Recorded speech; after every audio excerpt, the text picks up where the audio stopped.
নমস্কার, আমি কৃষ্ণপাত্র। প্রথমে বলবো যে দেখুন, এটা হচ্ছে দ্য হিন্দু পত্রিকা এবং এটা 23 তারিখের পত্রিকা। এখানে প্রথমে যেটা বলা হয়েছে যে বাংলার সিএম তিনি দ্রৌপদী মুর্মু এবং সাহা এদের সাথে ভিজিট করেছেন।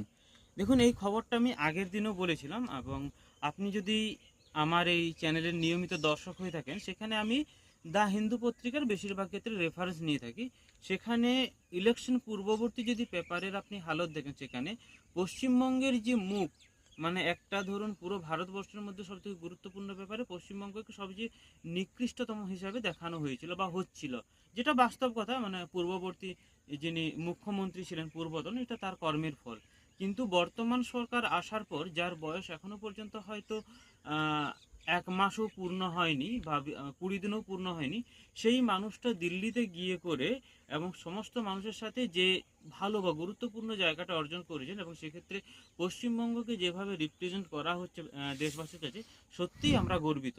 আর দ্বিতীয়ত, কালকে যে মুখ্যমন্ত্রী রোজগার যোজনাতে যে বক্তৃতা রেখেছেন, সেখানে ভারতবর্ষের থেকে যে সুবিধা পাওয়া যায়, অর্থাৎ কেন্দ্রীয় প্রকল্পগুলি থেকে, যেমন আয়ুষ্মান ভারত, যে মিশন হেলথের যে সমস্ত প্রকল্প, তার যে সমস্ত ভুড়ি ভুড়ি টাকা এতদিন জমা ছিল, দাবি করা হতো যে কেন্দ্র আমাদেরকে টাকা দিচ্ছে না বা পয়সা দিচ্ছে না, সেই জায়গাগুলো কেন দেওয়া হচ্ছে না, তার কারণটা তিনি খুব স্পষ্টভাবে জানিয়েছেন যে পূর্বতন সরকার তার যতক্ষণ না রিপোর্ট জমা করা হচ্ছে, তারা আগের টাকা পরবর্তী টাকা দেবে না।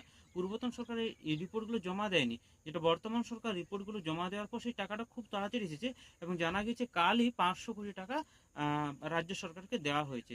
এবং আগামী ক্ষেত্রে 3টে একটা এইমস এবং 4টা জেলা হসপিটাল তৈরি করা হবে, যার কথা বলা হয়েছে পূর্বেই।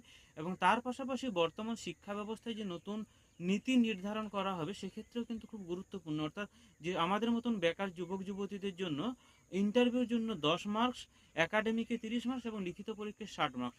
সুতরাং একটা শিক্ষা ব্যবস্থার মধ্যেও কিন্তু আমূল পরিবর্তন হতে চলেছে। অর্থাৎ যে পরিবর্তনের জোর, সেটা কিন্তু আমাদের পশ্চিমবঙ্গবাসীর কাছে সত্যি একটা বড় পাওনা।